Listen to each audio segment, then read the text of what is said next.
Good morning, everyone, and welcome to another installment of 10 Words or Less, in which I ask brief questions of interesting people and ask for brief answers in return. Usually I can describe the guests in a phrase or two, but with Pamela Peeke, today's guest, I barely know where to begin. She's a doctor, and I only start there because she did.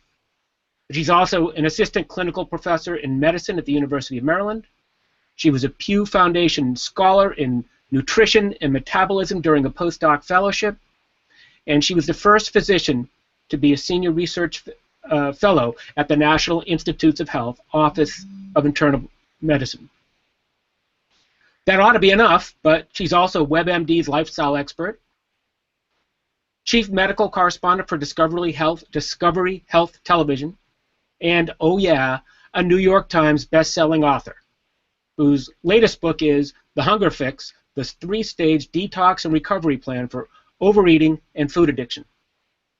Dr. Peeke is also senior science advisor to Element Behavioral Health, the nation's largest residential addiction treatment network, where she has developed their first residential program to treat food and addiction. Her work was recently seen on the Today Show, profiling her work with the renowned Promises Malibu Vista Center.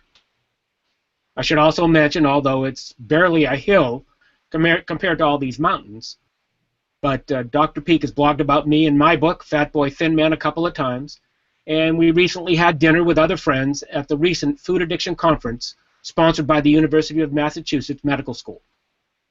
So, Dr. Peeke, here's how 10 words or less works. All of my questions will be 10 words or less, or at least they start out that way. And I ask you to strive to do the same, though 10 words is an attitude, not a limit. You can skip any question, either temporarily, as in coming back to it, or altogether. And you can adjust a question if you think it would yield a better answer, though I also know what I'm trying to get at, and I may try to coax you back to where I was aiming. When we're done, the video will be available for viewing and or linking, both at michaelprager.com/blog and at my YouTube channel, which is youtube.com/fatboythinman. Later, I'll publish an edited text version of the conversation, whose text you'll get to review before I publish it, and that'll also appear on my blog. Finally, of course, many of my questions will focus on our common interests. That's why we're talking.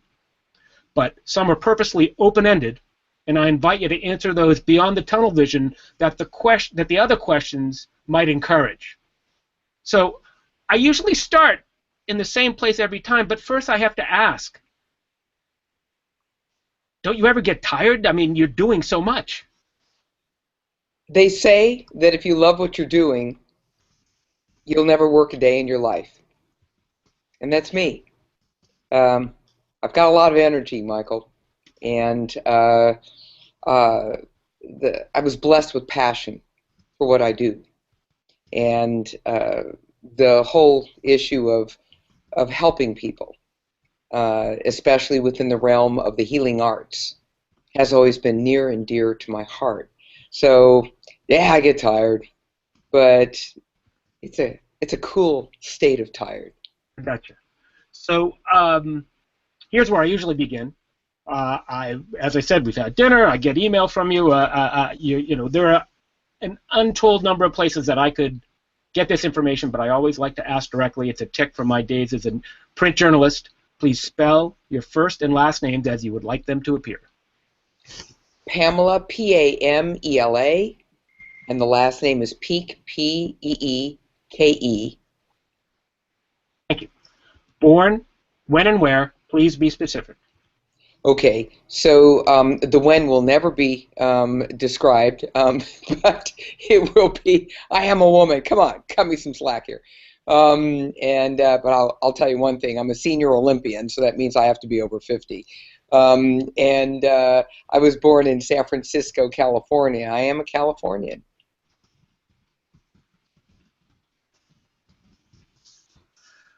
Was there anything notable about the circumstances of your birth, such as born in the back of a cab, delivered by Elvis's pediatrician, or anything like that at all? Boring, boring, boring. Just born, and I am remarkable among the 5 children in that I was the one kid who slept through the night, appeared to be absolutely bored, and couldn't wait to get to first grade. So while all the rest of them were yelling and screaming and ranting and raving and keeping my parents up all night, I just sort of, slept through it all, waiting to be able to hit the deck running. Excellent. So where do you live now? I am in Bethesda, Maryland, and people know Bethesda because it's the National Institutes of Health is here. Bethesda Naval's close by, so we've got a lot of things going on in Bethesda. I actually lived there for a few months when I was a teenager. Well, there you go. Without to the level of prying, please describe your family circumstance. Oh, my current family Yeah. circumstance. Oh, yes, yes. I am married. Mark is my handsome hubby. He comes from the land of law enforcement. We're actually known as Cop and Doc. He's not a cop. We also have our Serbian black German Shepherd, so we're Cop and Doc and Dog. And I have a beautiful extended family of, as it were, children, although I never had biological children, that I've, as it were, adopted over time. And it's wide and varied and extends across the country. That and being blessed by countless numbers of wonderful, wonderful friends, as well as family. Please tell me, M-A-R-C or M-A-R-K? K. Good. Always like to ask. You get it wrong enough times, and you really remember you got to ask. What's your job? Now, of course, I know you have many jobs. How would you answer that in 10 words or less? I'm at the top of my career right now. Therefore, I occupy a number of senior positions on boards, as well as my work as a consultant to industry and senior science advisor to Elements Behavioral Health. Got it. What did you want to be when you grew up? It already happened. Is that less than 10 words? Wonderful. Wonderful. Keep it up. No, I'm blessed, Michael. I was able to live exactly what I wanted to do, although I didn't know where it was going to end. I just knew that I loved the field of the healing arts, medicine, and I just kept expanding the journey. Hey, tell me a news event from childhood that left an impression. JFK's assassination. I remember exactly where I was when it took place. I was singing in the choir at St. Brendan's as a little kid, and Sister Madonna Marie came flying through the church in tears, and as young as I was just a kid, I cried too, because JFK was a very important icon in our family.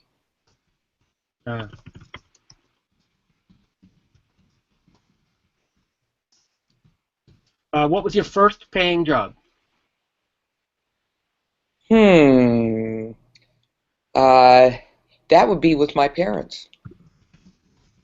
My parents owned their own companies, and I actually got a little something for working for them. So there you have it. And I actually began working when I was 11 years old. I was proud of it. So I'm an unusual physician because I'm actually very comfortable with business.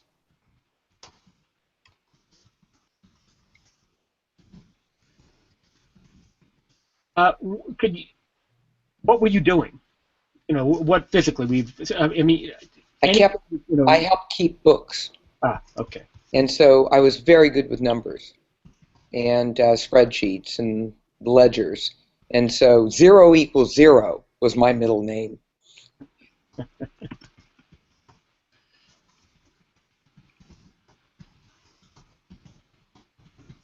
Tell me some wisdom that you retained from that job. The value of work. I was never given anything. I worked for everything. I never felt entitled. I felt that it was important to be able to show effort and be rewarded for that effort. Name someone outside your family who was a strong influence. Dr. Henrik Blum at the University of California at Berkeley. He was one of the great names in the School of Public Health. I met him early on. He never had children, he and his wife. They lived up in the Berkeley Hills. I became kind of his quasi-daughter, and he helped guide me when I was an undergraduate, and then when I became a graduate student with him, where I got my master's in public health. He was an incredibly important mentor, and I suppose father figure as well. Awesome, awesome. Give me your 10-word take on ambition, please. Ambition is fueled by fire in your belly. Okay. Something you've learned from being on television. Wear the right shoes. Excellent. No, it's really very funny. When I did my first Today show years ago with Katie Couric, who's a dear friend, I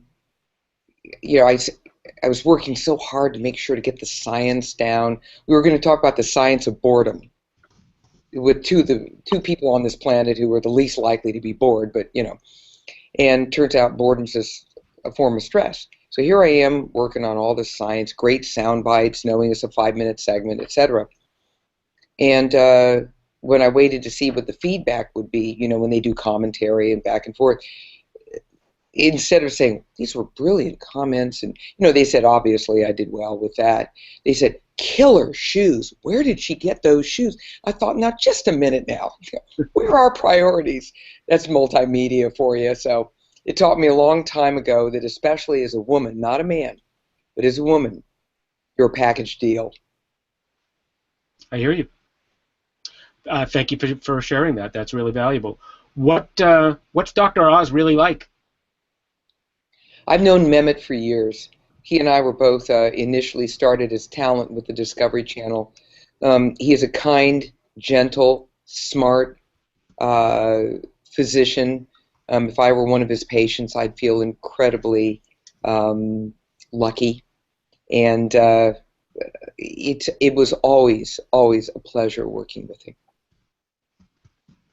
Tell me something that's wrong with medical education. It excludes two of the great pillars, actually, 3 pillars, all my pillars, of what I call integrative medicine. And that is not enough concentration on how to be able to help people with stress resilience, to be able to achieve it. And the second piece is nutrition, nothing. And the third is physical activity. And so I call it mind, mouth, and muscle. And doing a rotation in psychiatry doesn't cut it. Right? All I learned how to do there was move meds. And to have no formal education in appropriate physical activity and nutrition, I think is absolutely insane. There is no way you can possibly have a complete education in the healing arts without looking at all of this as an integrative package. How often are you actually in a classroom at the University of Maryland? It depends upon the class schedule. Oftentimes I'm working with third and fourth years who've already finished their first 2 years of didactic. And so now what they're learning to do is apply this in the clinical setting, which is where I love to do it. I like to take those applications, make them real. So it really depends upon the schedule. Sometimes it's a weekly, sometimes it's a monthly. It completely depends upon the time of year. Okay. How would you define food addiction, please? Food addiction is a condition that is identical to any addiction in its baseline template, whereby particular food and beverage products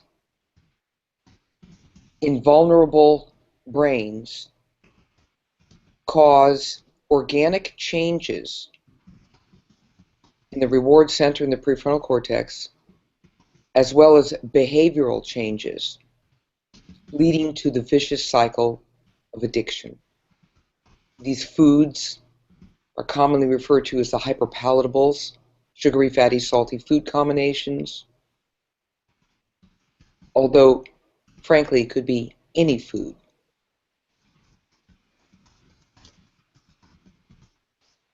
How does one know if one has it? Thankfully, there's something called the Yale Food Addiction Scale. And this was developed by Ashley Gearhart, Yale University. And what she did was she used the classic questions asked of all addiction, whether it's alcohol or traditional substance abuse. Using that as a template, she then asked questions that were nuanced specifically to food. There are several ideations of this scale. There's the very long survey assessment used in research, although anybody can take it. There's a shorter version. And sometimes what I do, Michael, as you might know from now knowing me better, is I like to drill down to make it simple. So I ask everyone to challenge themselves with 2 questions. And that's it. I just sort of filter it all down to 2 questions real quickly. And they're actually true of all addictions. The first question is, when you're looking at the food or beverage in front of you, ask yourself this question: if after consuming this, will I feel loss of control?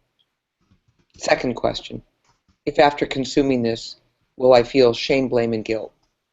If the answer is yes to one or both, whatever's sitting in front of you is not working for you, and most likely will lead to binging, overeating, and basically addictive-like eating behavior.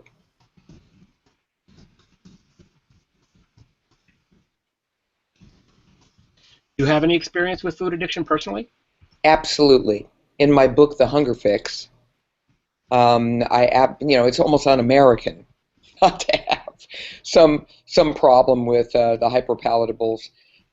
But as I mentioned in The Hunger Fix, so much of what starts the actual cycle itself is emotional trauma. Trauma is oftentimes front and center, and you can define trauma any way you want to. In my case, it was a familial illness in the family with one of my siblings. And it happened when I was young, and it really traumatized me. And I self-soothed with the hyperpalatables. You know, tuna on a bed of greens is not going to cut it. So, you know, it was the usual fare, more of a sweet toother than a salty, starchy type, you know. And therefore, what I found was the self-soothing led to, you know, the addictive cycle. Happily, once the emotional trauma was resolved, in my case it was, then I was able to identify what had transpired and you know, really treat myself in that integrative fashion, identifying the process, really becoming mindful of triggers, cues, now beginning to realize certain foods just don't work for me, and developing a lifestyle that helps support all of that. So in my case, it was emotional. Other people, they may have a strong genetic family predisposition toward addiction per se, and that just basically amps it up. So now if you have that on top of trauma, good grief, that's a tough one. That's a very tough one. So that's one of the reasons why you could approach this multiple levels. I asked a friend of mine Casey Hines. First time I ever did this.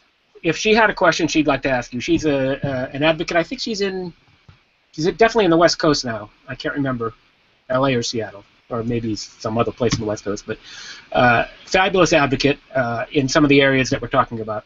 And she asked me to ask you, how can parents guard against food addiction in their children? There's the $60,000 question in literally a war zone of hyperpalatables out there. First of all, one of the first things I absolutely beg of parents out there, you've got to be a mentor and a model yourself. There can be no hypocrisy. You can't tell your children to do one thing and they're observing you doing another. It just doesn't work. So you have to create an environment within which they get it, number one. Number two, to be able to involve children in the entire process of the sensual art of eating, and preparing food and cooking and developing a healthy relationship with food is so important, especially in a world of grab-and-go, dashboard dining, and mindless eating. So you teach them this at a very early age. You help them understand how to be able to draw their own limits and boundaries when they're with their friends. Because whatever happens at home is all fine and good, but when they go next door to a neighbor's where stuff's lying all over the place, the kids have to be able to understand, how that stuff, what role that these hyperpalatables play in their life. Some kids may have much less problem with it than others. The other issue, too, is trauma and emotional stress in children. That will also drive them to self-soothe. And so are you also staying on top of your kids with this as well? Very important. So trying to develop a foundation for them to understand and define their relationship with eating and all the rest of it. The worst thing you could do is come on like the food police. When all they ever hear is no, no, no, no, no. I'm a yes, yes, yes, yes, yes person. Yes, you can have this fabulous, wonderful, delicious, tasty, satisfying food that I've prepared for you or that we prepared together. Isn't that wonderful? And then to be able to give them those affirmations so they don't feel like they've got, overly strict limits and boundaries that make them feel as though they're going to be deprived. And to also have a place in their life for treats. Nothing wrong with treats. Now, define the treats, right? What are they going to be? Is it going to be, a ho-ho or a Twinkie, which I consider to be science fair projects? I mean, I don't even think that there is. There is no food category for them. Those are science fair projects, okay? Versus, having a made from scratch, birthday cake with all natural ingredients. Yeah, man, bring that one on. I love that. It also shows you love that child because you put out the effort to do that for that child as a gift to the child. They have to see the value of all of this. In your opinion, they're both important values, but what would you put first? The weight or the stigma? Oh, it's absolutely important to understand that it's stigma. The most important thing that kids need to understand out there, or anybody at any age, is that you need to be able to define for yourself your own health and well-being. One person may say, well, I have to do 38 triathlons. Okay, hey, rock on with your bad self. Someone else may say, I just need to be able to know that I feel in control of my life, mind, mouth, and muscle. And when I say mind, I mean spiritually too. And that, maybe I was born with a body that, isn't some stick figure and all the rest of it. And to say to yourself, wait a minute now, that was never my normal. And I'm not going to have that forced on me. And if I don't have, and I quote, the perfect body, what is that? I never look at that. I look instead at the person as a totality, mind, body, and spirit, and your definition of what's healthy for you based upon, a good foundation of just simple metrics, heart disease and all the rest of it. Are you taking good care of this? At the same time, are you also living your life joyfully? And can your mind and body do the things you want to do? So if you want to run after that dog, if you want to play with your grandchildren, can you get up the stairs without having to speed dial 911? Ask yourself these questions. And little skinny people have a problem with that too. So this isn't, I'm done with this weight thing, Well, to me, they both have defects. What I'm concerned with is that when people decide that the problem is not my body size, the problem is your perception and your opinions about my body size, and you can keep them to yourself and I don't want to hear about it, then when we're focusing on what other people think of us rather than on what we think for ourselves and think about ourselves, I think we're losing the way. And well, you're right. You're right. And let me clarify. As a physician, I'm a smarty pants. Okay? yeah. So I know all the numbers and back and forth. Many people who, for instance, are larger than average, obviously feel the social stigma. I mean, anyone who doesn't acknowledge that is dissociated. I mean, come on. It's out there. Obviously it is. We live in that kind of culture. Whatever. Okay. But on the other hand, what you have to do is you have to do everything in your power to be as healthy as possible. Notice I said healthy.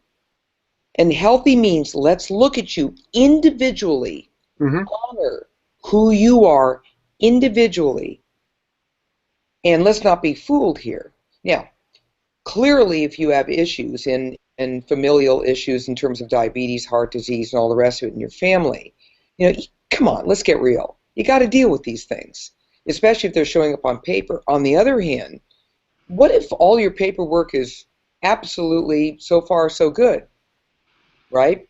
And then you say to yourself, well, I'm fine being 150 pounds overweight. What does fine mean?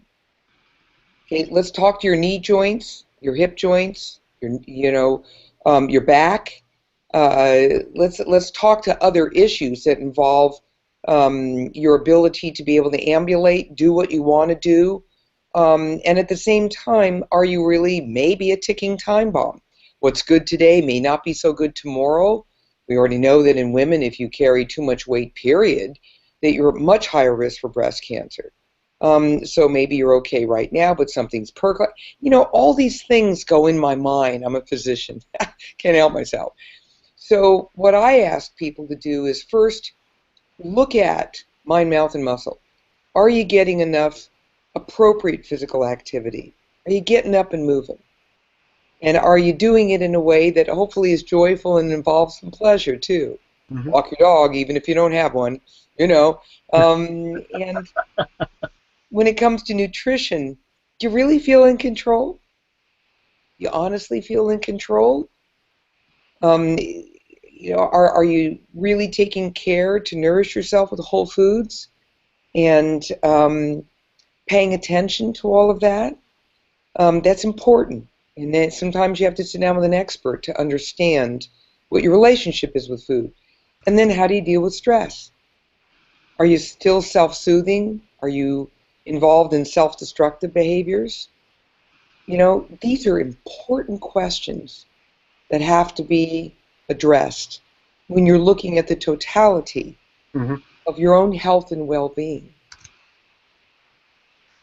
Okay, tell me, how do you become a New York Times bestseller? Yeah, there's another one. Well, 2 words or less. Well, you have to hit a nerve. And you've got to hit the nerve with a twist that people have never heard of before.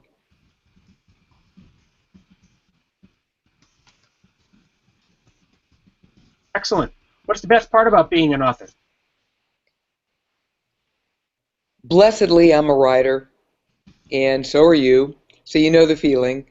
It's a wonderful way to express oneself. Um, it gives me great pleasure to share uh, feelings, thoughts, wisdom, wit, uh, and with the ultimate goal of touching someone's life.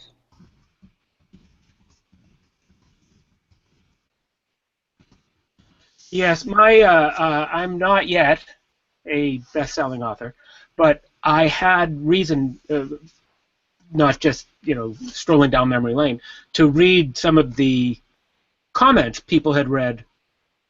People had written on my book's Amazon page, doing something promotional and needed to get some quotes. And it really did remind me, people said that they were touched by what I said, that they were helped, and that they recognized themselves, and they felt better because they knew they weren't alone and they weren't the only one doing these things. And it really brought me back to there's so much stuff around this, but at its core is, speaking for myself, I bet you could relate, is that I have something that can be of use to many other people, and that the reason I'm doing this is because I want to share those things, and it's a privilege, and it's very, for me, rewarding. Well, I must say I cursed you through the night when I first got your book because I couldn't put it down.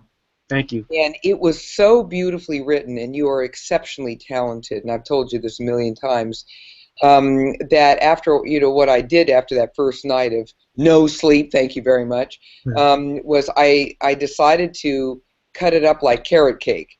And I would read certain sections every night, savoring them, because the way you were able to depict your life and your journey was so rich. It was like I just wanted to enjoy and savor, as I said.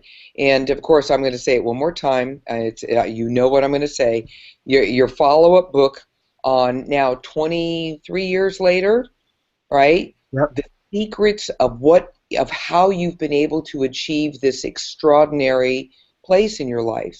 And people are, I'm sure they're just waiting, because I was left with that feeling after finishing Fat Boy Thin Man is all right, tell me how you're doing now. I want to know everything about it. I'm hungry for that. And I will tell you right now, I guarantee you a bestseller when you write it. I just guarantee you. So if I'm not pushing you to do this, and maybe 900,000 people listening to this out there will. But the book is that good. The book is that good. Thank you so much. Thank you so much. But tell me a part about being an author that you could do without. That I could what? Do without. Oh. The moments where you stare blankly at a page and you say, oh my God, I'm having a moment and I'm not quite sure where to take it right now, and I'm starting to repeat myself, and I'm going to funky places. So this is one of those moments where it's not just coming easily, that there's a bit of a struggle with it. And so I could do without a lot of those moments. I like waking up in the morning and just being filled with inspiration and words and verbiage and all the rest of it. And honey, anyone who's an author out there knows that those are the lucky days. The rest of them are like slugging it out. Yeah. I have a friend. He's a very well-established sports columnist. And we were sitting one night at a ballpark. Ran into him in California. It was very unexpected. And he said, I asked him about his books. He said, there are only two good days when you write a book: the day you finish and the day you get the dough. There you go. There you go. Yeah, yeah. I could also do without all those re-edits too. When the publisher sends it back with it looks like the Red Sea, and you're like, oh God, kill me, And I'm someone who worked professionally for 30 years as an editor, so if I don't believe in the value of editing, Yeah. I'm a complete fraud, and yet when they touch my copy, what are you doing? That was perfect. I know. What's wrong with you people? That's right. I'm perfect. Yes. So tell me something, anything, that people don't understand. About. It's one of those open-ended questions. Oh, I see. Okay, I thought I missed the other part of the question. Don't understand. All right. People don't understand the work it takes in life. That it's just, fairness is a moot point. Some people may have an easier go of it as they do whatever it is, whether they're just achieving a dream or whatever else. But for every single person out there, it's work. And sometimes you got to do what you don't want to do in order to do what you do want to do. Got it. Tell me someone who should be more recognized or appreciated. Someone not in your family and someone not in this conversation. Dr. Nora Volkow, Volkow, who is the director of the National Institute of Drug Abuse. Clearly, among her peers, she's one of the greatest scientists on the planet. She's an addiction specialist and a psychiatrist. She's also the scientist who really got the ball rolling on food and addiction. It was through her brilliant brain scans and all the rest of it, beginning in the year 2000, that really began to birth a brand new field. And she is humble, a superb speaker. If you can understand Russian with a Spanish twist, since she is Leon Trotsky's great-granddaughter. It was born and raised in Mexico, where her father and grandfather were raised as well. And I would like the whole world to give it up for Dr. Nora Volkow, who literally has changed the face of not just food and addiction, but addiction, and help us understand the commonality of all addictions as they affect the brain.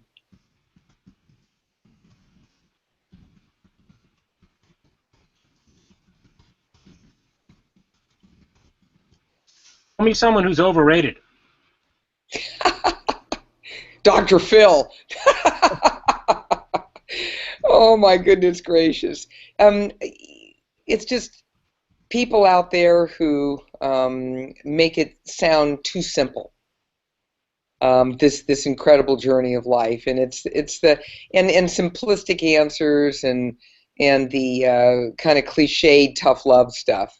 None of it works. Quit reading it. Quit listening to it. Bag it. The stuff you see on the cover of most magazines and weeklies. Nah, just listen to yourself. That stuff's nothing but hype.